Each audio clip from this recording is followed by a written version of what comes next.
बिस्मिल्लाहिर्रहमानिर्रहीम। अस्सलाम वालेकुम। 6th class. उम्मीद करती हूँ कि आप सब खैरियत से होंगे। जिस तरह कि आपको पता है कि हमारा सेट 1 और सेट 2 का काम जो है वो तमाम काम मुकम्मल हो चुका है। तो आज मैं आपको बुक वर्क करवाऊँगी, जो हमारा किताबी सरगर्मियाँ होती हैं, आज मैं आपको वो करवाऊँगी 2 चैप्टर्स की। तो सबसे पहले मैं आपको बता दूँ, हमने चैप्टर पढ़ा था असगरी के मकतब का अहवाल। तो उसका हम बुक वर्क करेंगे पेज नंबर 85। आप लोगों ने खोल लेना है बेटे। पेज नंबर 85 की हम ये करेंगे। खाली जगह दुरुस्त अल्फाज से पुर कीजिए। लेकिन इससे पहले आप देख लें बेटे, मैं आपको बता दूँ कि उर्दू में बहुत से अल्फाज ऐसे हैं जो हम आवाज़ हैं, मतलब कि हम जो है हम आवाज़ हैं, ठीक है। यानी कि उनकी आवाज़ जो है वो एक जैसी है, वो बोलने में एक जैसे हैं लेकिन उनके मानी अलग अलग हैं। जिस तरह ये आप देख रहे हैं सदा और सदा। अब ये दोनों जो हैं ये बोलने में एक जैसे हैं, लेकिन ये जो ऊपर वाला सदा है इसका मानी है आवाज़, और ये जो नीचे लफ्ज़ है अल्लाह तुम्हें सदा सलामत रखे, इस सदा का मतलब है हमेशा, ठीक है। इसी तरह अभी आप नीचे अल्फाज देख रहे हैं। अब ये अलिफ से जो अर्ज़ लिखा जाता है उसका मानी है ज़मीन, और आइन से जो अर्ज़ लिखा जाता है उसका मानी है चौड़ाई। इसी तरह आर देखिए, अलिफ मदाद से आर जो है वो है मोचनों का औज़ार, ठीक है, जो जूते बनाने वाला होता है उसके औज़ार को कहते हैं। और आइन से जो आर है उसका मानी है शर्म। इसी तरह देखिए आम फल, और आइन से जो आम है वो है ख़ास की ज़िद, ठीक है। यानी कि कोई हम कहते हैं ना वो आम शख्स जा रहे हैं, यानी कि एक आम सा ऑर्डिनरी सा, ठीक है। तो ये उसका मानी है। अब देखिए अलम भी, अलिफ से जो अलम है उसका मानी है रंज, और आइन से जो अलम है वो उसका मानी है झंडा। अब देखिए तमाम अल्फाज जो बोलने में एक जैसे हैं, इनके जो मानी हैं वो अलग अलग हैं। तो अब हम ये नीचे आ जाते हैं बुक एक्टिविटी पे। आप देखें खाली जगह दुरुस्त अल्फाज से पुर कीजिए।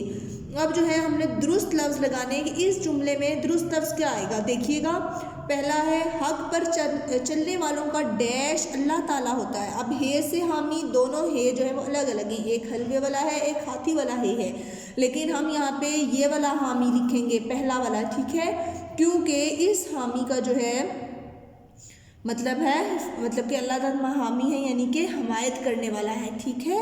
तो अल्लाह ताला ही है ना जो हमारी हिमायत करता है, तो यहाँ पे हम ये हामी लिखेंगे, ठीक है। जबकि दूसरे हामी का मतलब ज़िम्मा लेना, तो ये गलत हो जाएगा। डैश हो समा का मालिक अल्लाह ताला है। तो अब यहाँ पे कौन सा अर्ज़ आएगा, अलिफ वाला अर्ज़ आएगा। क्यों? क्योंकि अलिफ वाला जो अर्ज़ है उसका मानी है ज़मीन, ज़मीनों आसमां का मालिक अल्लाह ताला है ना, तो यहाँ पे हम अलिफ से अर्ज़ लिखेंगे। मैं तुम्हारा मसला डैश कर सकता हूँ, तो अब यहाँ पे ये जो दूसरे नंबर पे लिखा हुआ है हल, ये वाला आएगा, ठीक है। मैं तुम्हारा मसला हल कर सकता हूँ, इस हल का मतलब है हल कर देना, ठीक है, सॉल्व करना किसी की प्रॉब्लम को। जबकि जो दूसरा हल है इसका मानी है ज़मीन में चलाने वाला, ठीक है। आगे देखिए, डैश गर्मी के मौसम का ख़ास तोहफ़ा है। तो अब आप लोगों को पता है कि आम जो है जिसको इंग्लिश में मैंगो कहते हैं वो अलिफ मदा से आम लिखा जाता है, तो हम यहाँ पे लिखेंगे आम। इस तरह बेटे की मौत का डैश उसे कमज़ोर कर गया, तो ये हम लिखेंगे अलिफ से अलम लिखेंगे, ठीक है। इल्म हासिल करना हर मुसलमान मर्द और डैश पर फ़र्ज़ है, तो यहाँ पे जन जे नून जन औरत को कहते हैं, तो हम जे नून जन लिखेंगे, ठीक है, जन पर फ़र्ज़ है। डैश इंसान को चाको चौबंद रखती है। अब ये जो कसरत है सीन से, इसका मानी है वर्जिश, ठीक है, तो हम यहाँ पे वर्जिश जो है कसरत हम लिखेंगे, ठीक है। ये जो दूसरा से कसरत है इसका मतलब होता है तादाद में ज़्यादा होना।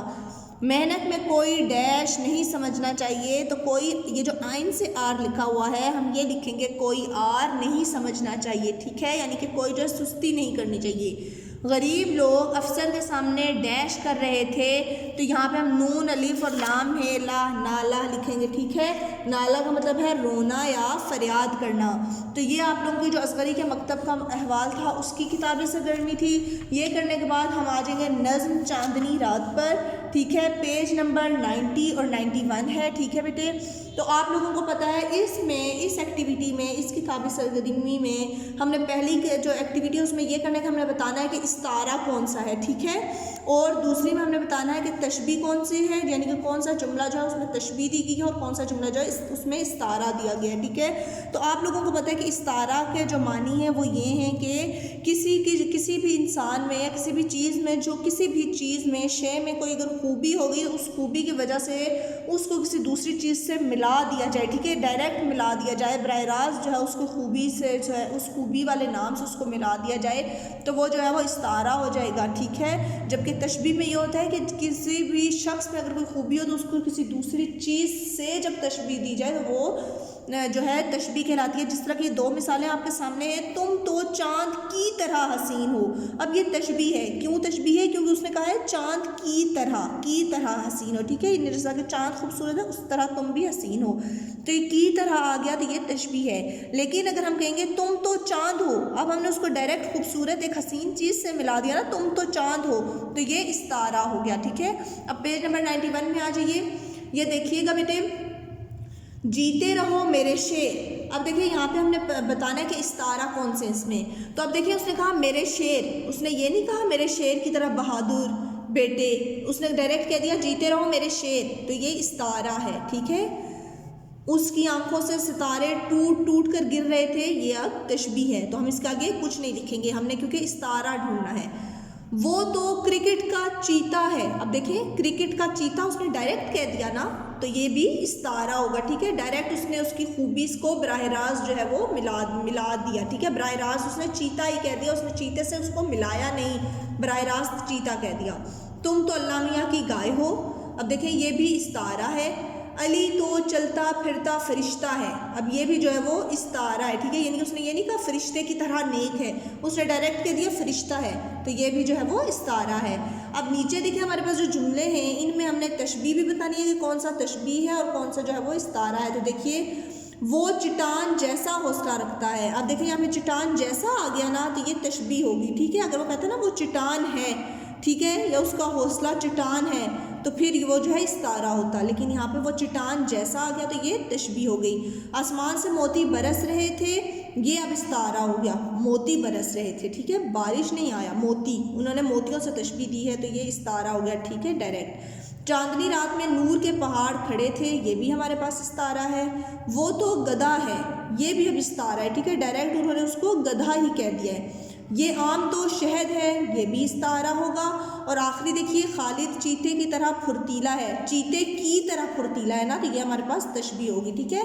तो बेटे आज का हमारा ये काम था, ये 2 बुक एक्टिविटीज़ थी, ये आप लोगों ने अपने बुक पे ही पेंसिल से करनी है। कोशिश कीजिए कि पेंसिल से, और अगर पेंसिल नहीं है तो आप ब्लू इंक पेन से कर लीजिएगा, लेकिन किसी ने भी ब्लू मार्कर यूज़ नहीं करना इन बुक एक्टिविटीज़ में। ये जो है आपका आज का काम है। उम्मीद करती हूँ कि आपको अच्छे से समझ आ गया होगा। ओके स्टूडेंट्स, अल्लाह हाफिज़।